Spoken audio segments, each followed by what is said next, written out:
Has being a true American become a thing of the past? Oh, I guess I might have offended you. Or if I'm lucky, you might be curious.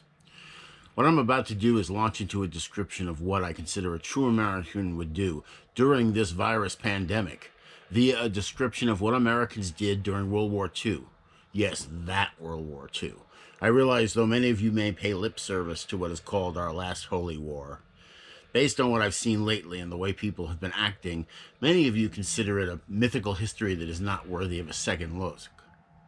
Remember, please, it hovers closer to the actual formation of America than what some consider these very un-American times.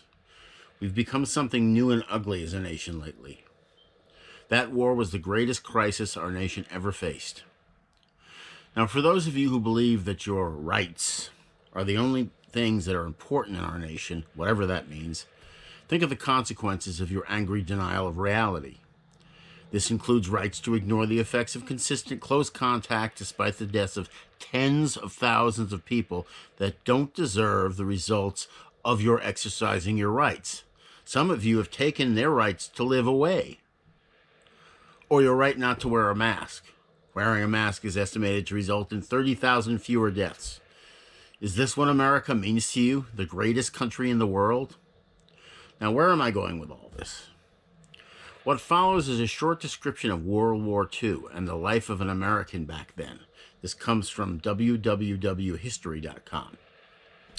On December 7th, 1941, the U.S. was thrust into World War II when Japan launched a surprise attack on the American naval fleet at Pearl Harbor. The following day, America and Great Britain declared war on Japan. On December 10th, Germany and Italy declared war on the U.S. During World War II, as an alternative to rationing, Americans planted victory gardens in which they grew their own food. By 1945, some 20 million such gardens were in use and accounted for about 40% of all vegetables consumed in the U.S. In the earliest days of America's participation in the war, panic gripped the country. If the Japanese military could successfully attack Hawaii and inflict damage on the naval fleet and casualties among innocent civilians, many people were worried that there was nothing to prevent a similar assault on the U.S. mainland, particularly along the Pacific coast. This fear of attack translated into a ready acceptance by a majority of Americans of the need to sacrifice in order to achieve victory. During the spring of 1942, a rationing program was established that set limits on the amount of gas, food, and clothing consumers could purchase. Families were issued ration stamps that were used to buy their allotment of everything from meat, sugar, fat, butter, vegetables, and fruit to gas, tires, clothing, and fuel oil.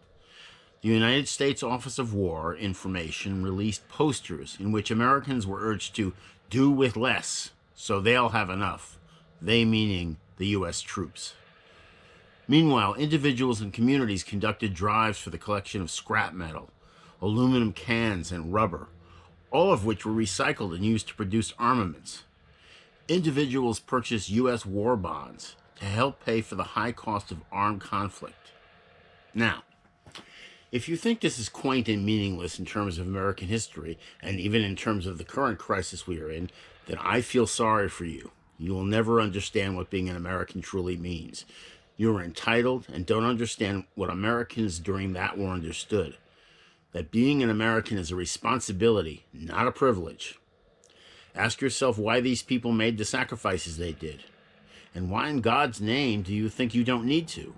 What country do you live in? Despite what you might want to think, this is the same type of war that these brave people fought. They made sacrifices and didn't decide they deserved what they wanted because they believed in America and protecting each other. They were noble because they wanted to protect their country. Why would they do that? Now I can hear it. My rights. You should have what you want and no one can tell you what to do. Do you believe in God? Do you believe in morality? I know you believe in rights. So do you believe in other people's rights to live? Do you believe in your loved ones' rights to live?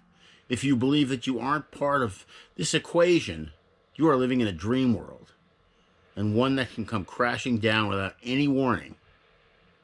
Some would argue it already has. Now, who do you admire? Actors? Well, more recently, there's a story of Adam Driver, who joined the Marines after 9/11. And back during World War II, privileged actors who could have dodged the draft didn't. People like Jimmy Stewart and Clark Gable joined the military. These people who didn't have to do anything and could have lived the lives that they were living believed in saving their country and their fellow Americans, no matter what they had to sacrifice. So why can't you? We have people in office who consider this an issue that is beneath their attention. And I will say that they and many others have blood on their hands. People like Ron DeSantis, who even today denies the mistakes he's made by opening up his state too quickly and too soon, while other governors have admitted it. The numbers say otherwise, and this sociopath should be prosecuted and removed from office. If a hurricane approached his state, as it does every year at least once, he would put in restrictions to save lives. So what's the difference here? There is a war on, and whether it be Nazis or a virus, we are still called upon to defend our country and each other. Can you deny your country's legacy? As they used to say, there's a war on, buddy. Let's face it, like Americans. For those of you who are more interested in the responsibility model of being an American instead of just privilege, contact me at americanresponsibility@gmail.com. I believe we must put together a grassroots movement that will start a petition and start contacting our legislators in a large group to enforce laws that are needed to restrict the spread of this virus on both the state and federal level. Thank you for listening.